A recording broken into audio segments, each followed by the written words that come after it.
Donc je disais, tout cet impact, il est vraiment attendu parce que, pour vous résumer ceci en quelques mots, l'examen périodique universel est un processus qui se conduit pratiquement tous les 4 à 5 ans au niveau global, au niveau du système des Nations Unies, et c'est conduit par la Commission universelle des droits humains.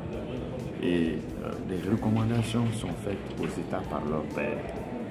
Et le gouvernement décide en ce moment d'agir sur ces recommandations qui lui sont faites, ou de les prendre en compte et d'y veiller, ou même de ne pas travailler là-dessus. Donc nous avons 3 types de recommandations à la clé. Celles sur lesquelles le gouvernement va agir, celles sur lesquelles il agira au moment opportun, et celles sur lesquelles il n'agira pas.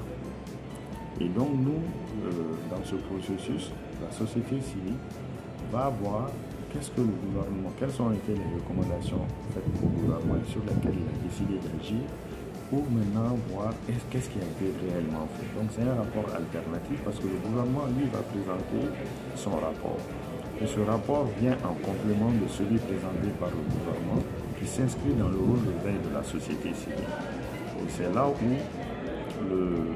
ça permettra de voir réellement qu'est-ce qui a été fait. Le gouvernement va présenter, mais le rapport alternatif va être adressé à la commission avant le jour de la présentation. Donc ça permettra de mieux orienter les participants, aussi d'avoir une autre grille de lecture et de faire des recommandations encore plus objectives au gouvernement pour la mise en œuvre des engagements qu'il a eu à prendre.